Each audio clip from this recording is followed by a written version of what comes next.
한 주간 잘 지내셨나요? 자, 오늘은 우리 지난주에 유대 그리스도교 전통의 신 개념에 이어서 신의 존재에 대한 논증들을 살펴보도록 하겠습니다. 신의 존재에 대한 논증들. 지난주는 유대 그리스도교 전통의 신 개념에 대해서 우리가 살펴봤고, 오늘 신의 존재에 대한 논증들인데, 지난주에 유대 그리스도교 전통의 신개념,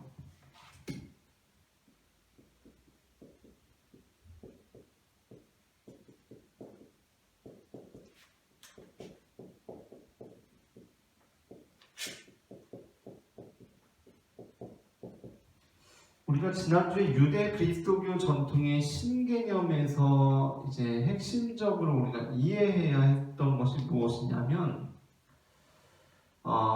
우리가 기독교, 특별히 기독교인으로서 우리가 신을 믿는다고 할 때, 이 신을 믿는다고 하는 것은 단순히 무신론하고 대비되는 유신론을 믿는 게 아니라는 겁니다. 그죠?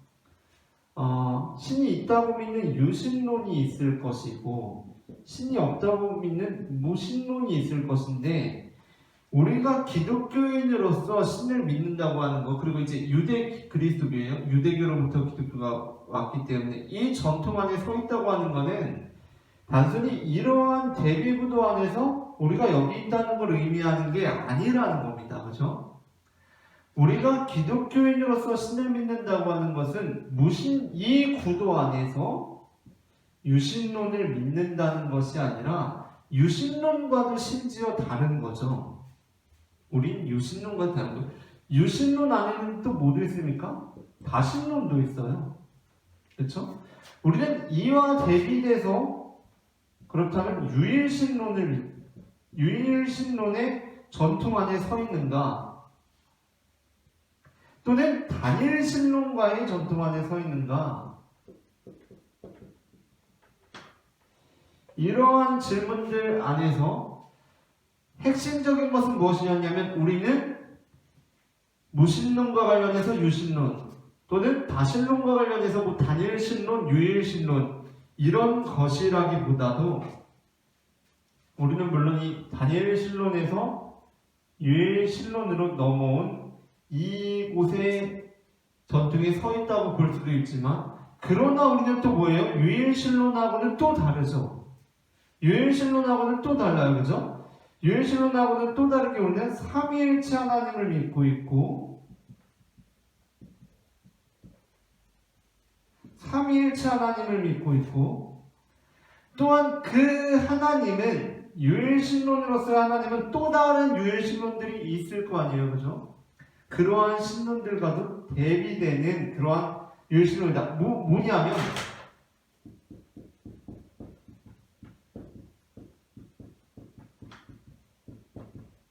특정한 신개념을 가지고 있다는 겁니다. 우리는 특정한 신개념을 가지고 있다는 거예요.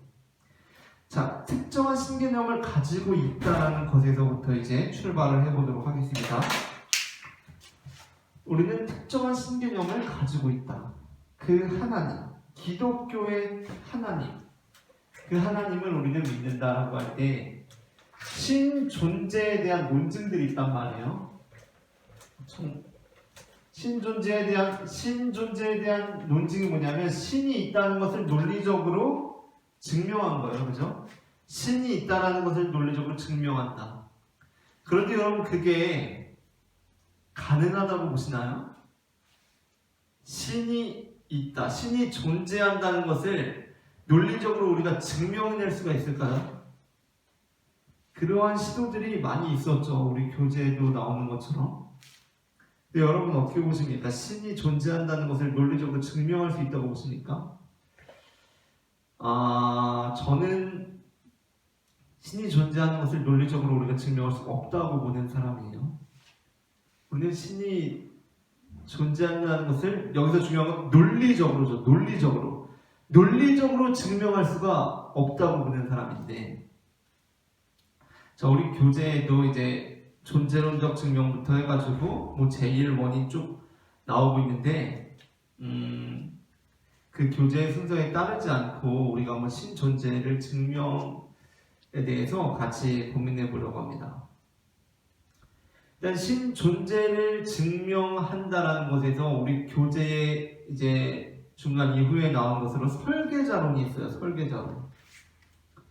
아마 우리에게 가장 친숙한 그런 증명 방식이 될 것 같은데, 설계론적 논증이 있습니다. 목적론적 논증 또는 설계론적 논증.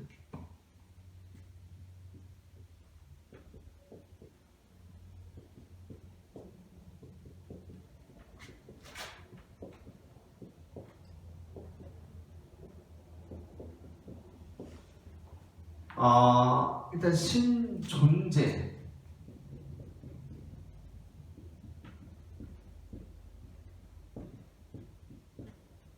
신존재에 대한 논증인데,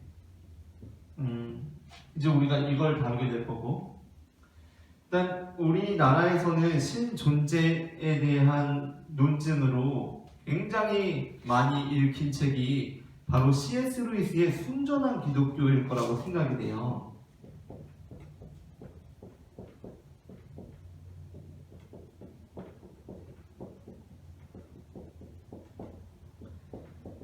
순전한 기독교는 기독교 변증서고 처음부터 이제 신이 존재한다는 것을 증명하는 것으로 시작을 하죠. 그러니까 옳고 그름의 문제부터 해가지고 왜 우리는 옳고 그름의 문제를 가지고 있나부터 시작해서 이제 신을 논증하는데, 저 같은 경우는 20대 초반에 이 책으로부터 굉장히 깊은 인상을 받고 여러 번 읽었어요. 제가 심지어 사역을 하면서도, 교회 사역을 하면서도 뭐 강원도 봉평에서 사역할 때, 그리고 뭐 서울 연희동에서 사역할 때 꼭 한 차례씩 교사들과 함께 이 책을 읽었던 기억이 있는데, 신존재에 대해서 C.S. 루이스가 논증하는 방식이 여기 순전한 기독교의 옳고 그름의 문제를 통해서 논증하는 방식이 잘 나와 있고, 저 역시도 이거에 깊은 인상을 받았던 바 있으나, 현재는 신존재를 우리가 그렇게 논리적으로 증명하려는 시도가, 물론 우리가 한 번쯤 꼭 고민해보고 지나쳐야 할 과정이긴 하지만 여기에 너무나 치중하는 것은 좋지 못하다라는 생각인데, 이와 관련해서 설계론적 논증이 있습니다. 설계론적 논증은 뭐냐면 우리에게 아마 굉장히 익숙할 거예요. 길을 가다가 뭐 사막 여행이나 정글 다니다가 시계를 하나 주운 겁니다. 시계를 딱 주웠어요. 근데 여기가 진짜 인적이 드문 곳이에요. 제가 막 다큐멘터리 찍으러 왔단 말이에요. 거의 사람 살지 않는 곳이라고 했단 말이에요. 이제까지 인류의 발길이 닿지 않은 곳에 내가 다큐멘터리를 촬영하려고 PD로 갔는데 거기서 시계를 주웠네. 우리 이제 스태프들 다 물어보고 이제 출연진들 다 물어봤는데 누구의 시계도 아니에요. 그 시계가 여기 정글에, 사막에 발견된 겁니다. 여러분이라면 그 상황이 어떻게 생각하시겠습니까?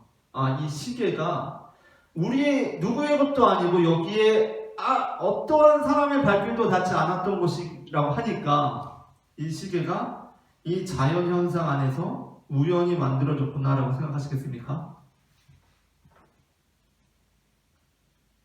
그게 아니면 이 시계는 분명히 문명사회 속에서 만들어졌고 누군가 이곳에 와서 잃어버렸다. 이건 분명히 누군가로부터 왔다라고 생각하시겠습니까? 아마 대부분의 사람들이 당연히 누군가로부터 왔다라고 생각할 거예요. 그죠? 정글이건 사막이건 간에 여기서 막 무슨 바람 불고 번개 치고 해가지고 우연히 이게 시계가 만들어졌을 거라고 생각하는 사람이 아무도 없을 거라는 거예요. 자, 설계론적 논증, 목적론적 논증은 바로 이겁니다. 신존재에 대해서. 지금 이 지구가 있잖아요. 그죠? 우주가 있잖아요. 우주나 지구, 사람이 있잖아요. 그죠? 딱 보니까 이게 신기하거든요. 이게 뭐 같아요? 시계 같거든요. 시계. 시계 같거든요. 물론 뭐 지구에는 이해하지 못할 것들도 있습니다. 예를 들어 이제 이걸 공격한 사람을 모기로 공격해요. 모기는 그럼 왜 있냐 이런 거예요. 모기는 존재 목적이 사실 없거든요. 거의 피해만 주지, 그죠? 그러나 우리 교재에서 말하고 있는 것처럼 시계 안에서 심지어 우리가 볼 때 불필요한 어떤 요소들이 발견된다고 해서 우리가 이 시계를 그러면 그냥 자연적으로 만들어졌네라고 주장할 수가 있을까요? 없죠. 그죠? 없어요. 그렇다고 하더라도 이 논리는 무너지지 않는다고요. 이게 우리 교재에서 이제 얘기해 주는 겁니다. 설령 무기가 있다 해도 이 설계론적 논쟁은 전혀 문제가 되지 않아요. 왜요? 시계 안에서 설령 우리가 알 수 없는 부품이 있어요. 이해할 수 없는 부품이 있어요. 그러면 이게 있으니까 이거는 자연적으로 만들어졌다라고 주장할 수가 없다니까요. 그죠? 그러니까 이제 이건 분명히 외부로부터 왔다. 그 외부로부터 오기까지는 어떻게 됐다? 누군가 이 시계를 만들었다라는 거예요. 누군가 이 시계를 만들었다는 겁니다. 자, 우리 인간이 있고요, 지구가 있고요, 우주가 있어요. 보니까 이게 신기하거든요. 이게 돌아가는 게 보니까 사람도 보면 여러분 사람이 시계보다 훨씬 정교하잖아요. 그죠? 정말 놀라운 존재 아닙니까? 이 유기체적으로 움직이는 인간 얼마나 신비해요. 신비하면서도 정말 정밀하죠. 이 내부 조직과 기관들을 한번 보세요. 엄청나지 않습니까? 이래서 이 건전지 안 넣고도 사람이 뭔가를 먹어서 살 수 있다는 거 이거 엄청난 거 아니에요? 그러니까 어떻게 된 거예요? 사람은, 지구는, 우주는 자연적으로 만들어졌을 리가 없다는 겁니다. 그래서 누군가 설계했고 목적을 가지고 만들었다. 즉 창조했다. 즉 이 창조는 무엇을 의미합니까? 설계자. 신이 그래서 있다라고 신 존재를 증명하는 겁니다. 논리적으로 신 존재를 증명해 본 거예요. 자, 이렇게 신 존재를 증명할 수가 있어요. 청소년기에 이 이야기를 듣고서 굉장히 깊은 감흥을 받았습니다. 저도 진짜 신이 있구나, 진짜 창조주가 있구나. 근데요 여러분, 더 우리가 깊이 생각을 해봐야 돼요. 더 깊이 생각을 해봐야 됩니다. 물론 이 증명 방식에 저 역시도 굉장히 기독교 신앙을 갖게 되는데 중요한 역할을 했을 것 같고, 저 역시도 설교를 할 때 필요하다면 이 비유를 분명히 쓸 수 있을 것 같아요. 그러나 제가 어느 시점부터는 이 비유를 하면서 설교 때도 다른 이야기들을 덧붙여주곤 했었는데, 자 보세요. 신이 있네, 창조했네. 우리 시계에 그런 비유해가지고 신이 있다고 논증이 되잖아요. 자, 일단 이걸 우리가 늘 생각할 때 이 증명 방식이 기독교의 신을 증명하는 방식과 동일하다고 할 수 있을까요? 기독교의 신과 여기서 말하는 이 창조의 신과 완전히 똑같나요? 그건 아니에요. 그죠? 그건 아니에요. 기독교가 말하는 신은 창조주 하나님이지만, 그렇다고 창조주 하나님이 무조건 기독교의 신은 아닙니다. 창조의 신이 무조건 기독교의 신은 아니라고요. 그죠? 창조의 신이 무조건 기독교의 신은 아니라고요. 예를 들자면 우리 교재에서도 말하지만 이 창조의 신이 유일신이라는 근거는 없죠. 그렇죠? 유일신이라는 근거 없어요. 다신일 수도 있어요. 다신. 많은 신들이 창조를 할 수도 있다고요. 그러니까 이 창조를 믿는 것이 기독교 신앙으로 한 걸음 들어가게 할 수는 있지만 이게 절대 같은 맥락에서 설 수 없다라는 겁니다. 왜? 우리 기독교의 신은 아까 말씀드렸다시피 이러한 것들과 대비되는 그런 신이 아니라 어떤 특정한 신이기 때문에 특정한 신.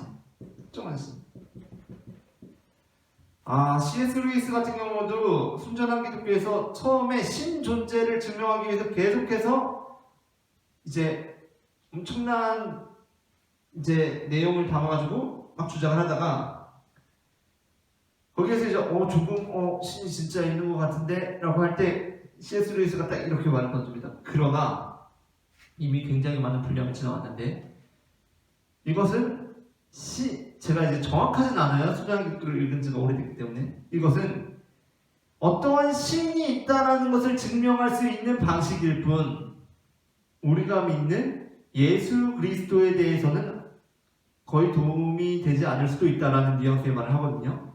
그쵸? 맞는 말이죠, 그죠? 우리는 이걸 믿게 된다고 해서 기독교를 믿게 되는 게 아니라니까요. 우리는 예수님을 믿잖아요, 예수님. 그쵸? 그렇기 때문에 이것이 이제 한 가지 문제점이고, 이 신은 심지어 다신일 수도 있고, 많을 수도 있다는 거예요. 자, 여기서 그리고 또 한 가지. 자, 설계자가 있어요. 설계자, 신이 있어요. 근데 우리 이제 교재에서 존재론적 증명, 원인론적 증명 이런 걸 얘기하지만 제일 원인으로 찾아가 보자고요. 제일 원인.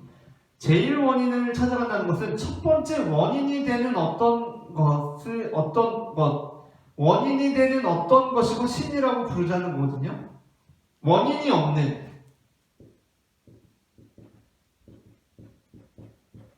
어떤 것을 신이라고 부르자는 겁니다. 원인 없는 어떤 것을 신이라고 부르자. 그러니까 무슨 얘기냐면 제가 있기 위해서는 누가 있어야 돼요? 저희 엄마 아빠가 있어야 되잖아요. 그죠? 저희 엄마 아빠가 있어야 돼요. 그럼 저희 엄마 아빠 한쪽만 따라가 볼게요. 일단 엄마로부터 태어났으니까 엄마를 따라가 봅시다. 엄마가 있기 위해서는 누가 있어야 되죠? 엄마의 엄마 아빠가 있어야 되죠. 그죠? 그 엄마가 있기 위해서는 누가 있어야 되죠? 엄마의 엄마 아빠. 쭉 따라 올라가는 겁니다. 그러면은 조금 이제 이게 이상하게 흐를 수도 있는데 예를 들어 이제 어쨌든 그 방식으로 쭉 올라갈 거 아니에요. 심지어 진화론을 따라서조차도 최초 그런 걸로 올라갈 거 아닙니까? 그러다 보면 어떤 것이 있을 거 아니에요. 그렇죠? 원인 없는 어떤 것이 있을 거 아니에요. 이것을 신이라고 부르자는 겁니다. 이걸 신이라고. 그러니까 어떻게 보자면 이 신존재 증명에서 앞서 나온 그 증명 방식들은 다 기독교의 신하고는 우리가 차이가 있다는 것을 알아야겠죠. 이것은 어떠한 것에 대해서 그냥 신이라고 명명을 하는 거예요. 명명. 원인 없는 어떤 것. 더 위대한 것을 상상할 수 없는 어떠한 존재. 가장 완전한 존재. 가장 위대한 존재. 그걸 그냥 신이라고 명명하는 겁니다. 명명. 자, 근데 보세요. 원인 없는 어떤 것이 있어요. 자, 이 맥락에서 한번 봅시다. 이 창조의 맥락에서 이 어떤 시계와 같은 어떠한 세계가 설계자로부터 왔단 말이에요. 설계자. 그렇다면 자, 시계가 사람이 만들었을 거 아니에요. 사람이요. 그렇다면 이 설계자는 여기에 비유해서 사람으로 이해될 수 있겠죠. 사람. 자, 그럼 사람은 이 비유 안에서 신으로부터 왔다는 거 아니에요? 신. 그쵸? 근데 이 비유 안에서 보세요. 사람은 뭐예요? 시계라는 거 아니에요? 시계. 근데 이 비유 안에서 신은 누구라는 거예요? 사람이라는 거 아니에요? 그쵸? 자, 근데 이 비유 안에서 이 사람은 뭐예요? 시계라는 거 아니에요? 그죠? 근데 이게 계속 올라간다는 겁니다. 무슨 얘기인지 아시겠죠? 자, 이 창조의 세계, 그리고 인간을 시계라고 할 때, 이 시계를 만든 사람은 이 세계를 만든 사람, 신을 사람으로 비유할 수 있을 텐데, 이 사람은 시계로 비유될 수 있을 거고, 이 시계를 만든 사람이 있을 거고, 이 사람이 신인데, 이건 시계로 비유될 수 있을 거고, 계속 올라간다는 겁니다. 무슨 얘기인지 아세요? 계속해서 끝없이 무한하게 올라갈 수가 있는데, 이 어떤 끝 지점에 이르러서 어떠한 것에 신이라고 명명을 하는 거예요. 명명. 원인 없는 어떤 것이 있을 것이다 라고 상정하고 명명하는 거예요. 자, 그런데 그 명명된 존재가 있을 거 아니에요. 존재. 이 존재는 어떠한 존재입니까? 이 존재는 인간보다 더 신기한 존재일 거 아니에요. 신비한 존재일 거 아니에요. 더 정교한 존재일 거 아니에요. 이 존재는 그러면 어디서부터 왔죠? 이게 이 논리를 증명하려면 이 존재는 반드시 누구로부터 왔어야죠. 근데 여기에서는 이게 우리 우주 외부로 나갑니다. 여기서 법칙이 달라요. 얘는 법칙이 달라. 왜? 얘는 그냥 스스로 있으니까. 뭐냐면 얘에 가서는 이 법칙이 얘에서 성립이 안 된다는 거예요. 중요한 게. 이 법칙이 들어맞으려면 얘도 어떻게 해야 돼요? 얘도. 이 신기한 게 어떻게 스스로 있을 수가 있어요? 반드시 설계자가 있어야죠. 여기에서는 안 맞는다는 겁니다. 자, 스포일러가 될 수도 있겠는데, 제가 스포일러가 될 것 같다 여기시는 분들은 베르나르 베르베르의 신이라는 소설을 제가 곧 얘기할 건데, 제가 이제 박수를 이렇게 모션을 칠 거예요. 그때까지 이제 음소거를 하시든지 뭐 그런 식으로 하시면 됩니다. 음소거 하시는 게 제일 좋을 것 같아요. 박수 칠 때까지. 베르나르 베르베르의 신이라는 소설을 보면은 그게 굉장히 신학적인 내용들도 많이 담고있거든요. 굉장히 현대 신학적인 내용들이 거기에 우리가 이해하기 쉽게 풀이된 면들이 많이 있어요. 베르나르 베르베르의 신이라는 소설을 보면 떠난 인간이 신을 찾으러 갑니다. 이 책도 제가 읽은 지 오래돼서 정확하진 않을 수도 있어요. 세부적인 내용들이. 그러나 신을 찾으러 가요. 결국에는 신을 만납니다. 신의 집에 가니까 저쪽에 엄청난 뒤에 이제 뭐라 그럴까요? 휘장 같은 게 이제 딱 장엄하게 쳐져 있어요. 신의 장엄함을 상징하는 거겠죠. 그리고 이제 신하고 이렇게 지내다가 어느 날 슬며시 신을 봤는데 이제 신은 어디에 있냐면 가장 높은 곳에 있었거든요. 산의 정상에 있어요. 그래서 인간이 그 산 정상까지 신을 찾아갔고 그 신의 집에 보니까 뒤에 휘장이 딱 쳐져 있는 거예요. 가장 높은 산에 신이 있는 거예요. 근데 이제 인간이 딱 보니까 신이 이렇게 하고 있습니다. 이렇게 여기에 휘장이 있고. 근데 어쩐 일인지 휘장이 딱 거쳐져 있어요. 커튼이. 그래서 인간이 가서 보니까 인간이 거기서 충격적인 걸 발견합니다.